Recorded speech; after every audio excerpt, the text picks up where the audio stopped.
quite a while. In fact, it's going to be one of those viruses that our bodies have to build new immunity to be able to deal with and defeat. And so, again, it's a reality we must face, but it's not a reality that says we're now facing an apocalypse.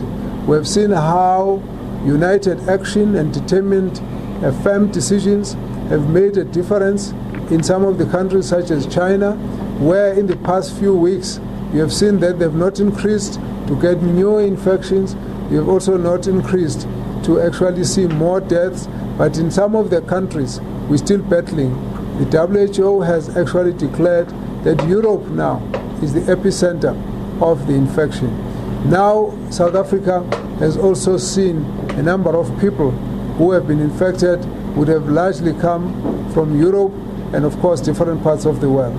So as we sit here today, we are sending a message out to our people that we must face this as a reality, because the approach we are taking is that it was a matter of time that the virus reached South Africa, and in so saying, we also want to say that the nature of the viral infection is that when it spreads through the droplet infection. So simple hygienic means are important. So when people cough or sneeze, to block their mouth and nose so that it doesn't spread to the next person, but also to make sure that we wash our hands. So we've intensified hygiene in a number of areas. We've also made sure that the information goes out to as many people as possible.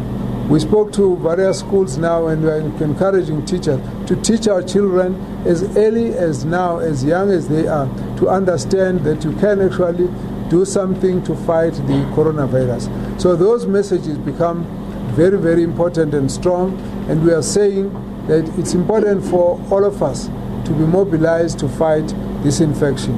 It's something that all countries are doing, and we have actually been pleased to see that the government has taken firm steps to restrict certain movements that tend to predispose to the spread of the virus. And in so saying, we would like our people to heed the call to make sure that we follow all of these precautions.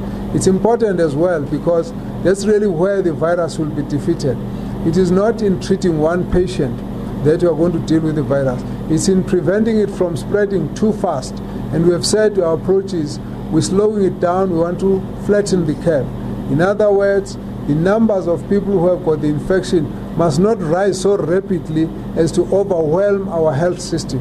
They must rise slowly so that we can cope with those who will need to be treated and be dealt with. South African Air